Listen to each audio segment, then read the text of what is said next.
Good afternoon to you, Pelham Road.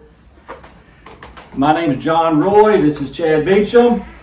We're here at the Good Hair Studio, located at 1108 Pelham Road. Your hair's looking mighty good today, Chad. I know. I did it myself. And how about mine? You did it yourself too. Now, I know that you and I would love to talk about that t-shirt and just spend 30 minutes talking about Led Zeppelin and good music. Yes. But we're here on this occasion together because during June, we are having a mental health emphasis here at Pelham Road. And you've already heard on 2 previous sessions from 2 of the psychiatrists that go to church here. But Chad here has a personal story to tell us about his own life. So, thank you for being courageous and coming in. I'll try to make my questions easier. But the first question would be, when did you first realize that you needed to speak to a mental health professional? How old were you? Or what was the situation like? I was in my early 30s. And you're what, 38 now? 35. And I had come out of a very bad work situation and didn't handle it very well. And it was just all of a sudden I was sluggish, and my get up and go got up and went. And my wife Sil, who's been so great through all of this, she was concerned, and we ended up with a Christian therapist, and that sort of started the whole process that we were going through. All right, so now I don't want to put words in your mouth, but so this sort of started, the reason why it got your attention was because you got lethargic and you just didn't have any more motivation, is that right? Yeah, it was, it was sort of like being in a fog, and just sort of this almost a numb feeling. Okay. You don't feel anything. Okay. Yeah. All right. So my next question would be, from that time till today, you spent quite a bit of time in some outpatient small group therapy sessions, right? Is that a good guess? That's very true. What have you learned that the viewers here could appreciate? What have you learned by sitting around and listening to other people and, speaking yourself? What are some of the common sort of denominators you hear in these conversations? For our audience, I don't know how many people have actually been in an inpatient facility, mm-hmm.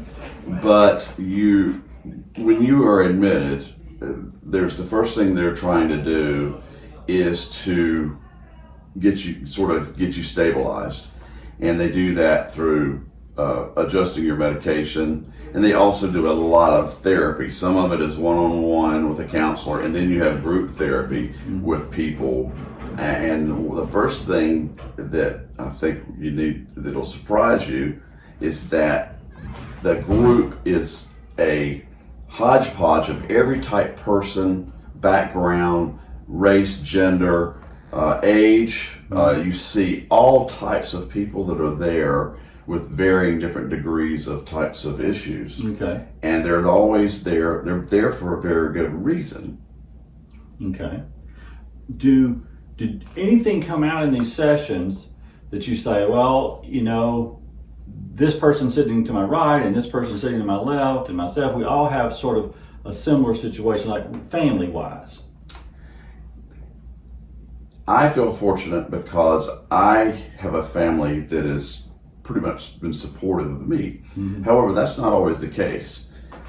A lot of individuals, whether it would be a young teenager, a young person, or even someone who is going through midlife crisis or they've retired, some of them, quite frankly, have very toxic home environments. Wow. Not a very supportive environment. And while the professionals are trying to get us stable and get our chemical imbalance straight, there was a huge concern about the environment. Many of these folks' environment was contributing to their depression, mm-hmm. or to their anxiety, or it was aggravating their bipolar depression. So it was very challenging for these professionals because it was some of the folks that I spoke to, and you get to know people very intimately because you're there in a unit from anywhere from a week to 3 weeks. Some people are there for 4 weeks, and so you get to know people's story intimately, and you know they're frightened to go home because so many people, I call it frequent flyers, because people, they get discharged, they go home, and then 3 days later they're back. Yeah. And I'm one of those people that had that experience where it's like I thought I was ready to cope, and then when I got out for 2 days, like Yeah. Well, now, do people bring up their religious backgrounds, and do you find anything that you heard in these sessions that makes you think faith contributes to these problems or helps with these problems? That's a good question, John. I will tell you that the most common discussions about faith and people's spirituality is actually very somewhat anti-established religion. Okay.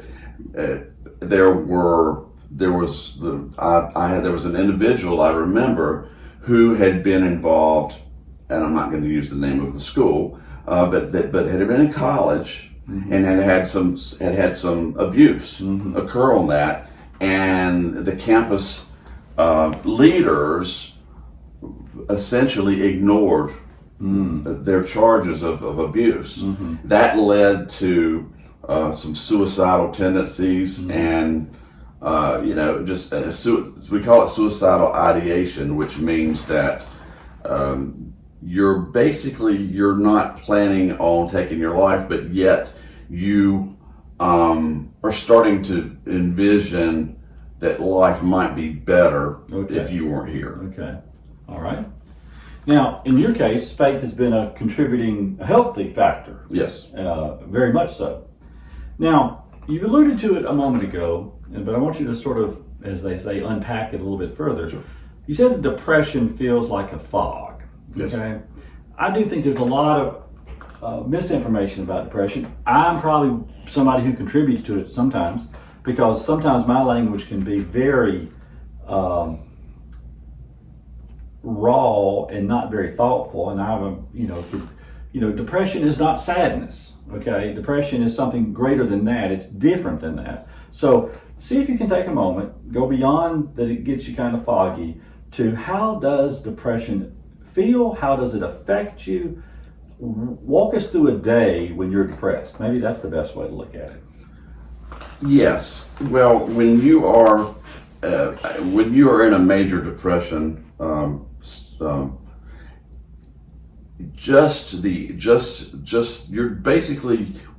you wake up in the morning, all you want to do is just try to make it. In other words, if I can just I want to get through the day, and just make it to the end of the day. You don't have any, you're definitely not alert. You're despondent. I think it's sort of like view yourself, think about a chalkboard or a whiteboard, and someone takes an eraser and then they erase all your characteristics and your attributes. And that's really, your personal effect is just numb. You don't react to things that ought to either cause you to be sad or to be glad or happy. You just nothing.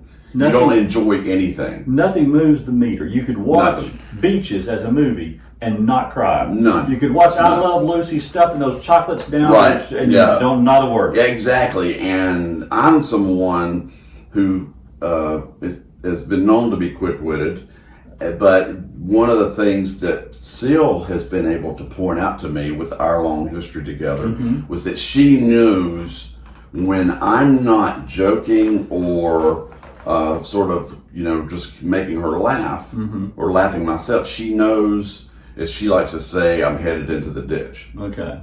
All right. Now that's a lot of good information. Now, again, we're trying to educate people. we realize that when you go to a mental health professional, I think most people probably think they're just going to push some pills on me.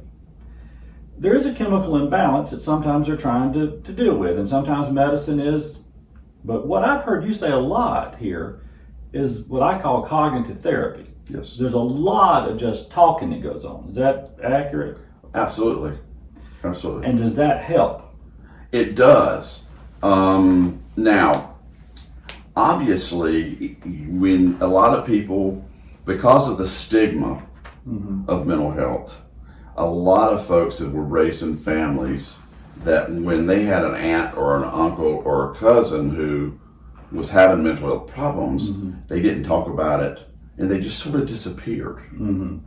But you, when in inpatient settings, what they like to say is just that it involves pills and skills. Okay.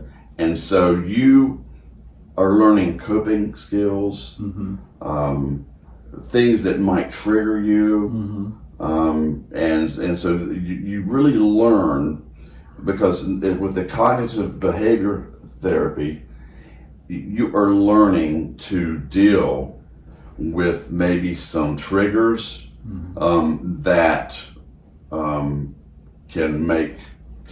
exacerbate the chemical imbalance that you're fighting with. Okay. All right, that really sets us up for kind of a really good send them off question, because we know your attention span is short, so we don't do long interviews here. No problem. But there are some healthy habits that people can practice. We get in that skill set. There is skills, like you said, that kind of keep you going from going off the rails. But there are healthy habits that everybody could practice, right? Yes. Why don't you talk us through what you've picked up from your therapists and so forth over the years as some of the best tools in the toolbox for maintaining good mental health? Absolutely. There are some very, very easy things to do. The first thing, most people, when we get into the hospital, we're not sleeping. We're exhausted. Okay. So the first thing that they do is they adjust the medication to get you to have a full night's sleep right off the bat. So they help us to address sleep hygiene. All right. Now, what that means is, do not turn the TV on in the bedroom. I know there's lots of you out here that watch TV in the bedroom. Turn off Turn off the iPhone. Turn off the iPhone. And or your Android phone. Well, yes, or your Android, yes. That's very important. Another thing that works for me is exercise.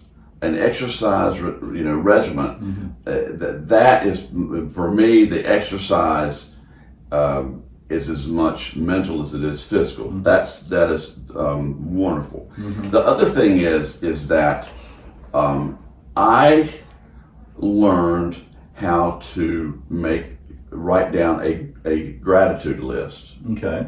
And about what am I grateful for today? How often do you do that? Every morning. Every morning. Okay. And because when you're in the hospital for weeks away from your family, it can be a really tough time, and you needed to think, well, I'm grateful because I've got a church family that cares about me. I've got a spouse or children that love me. These sorts of things, you've got to develop reasons to get up. Okay. Because when you're in a fog of depression, you really don't have anything to look forward to.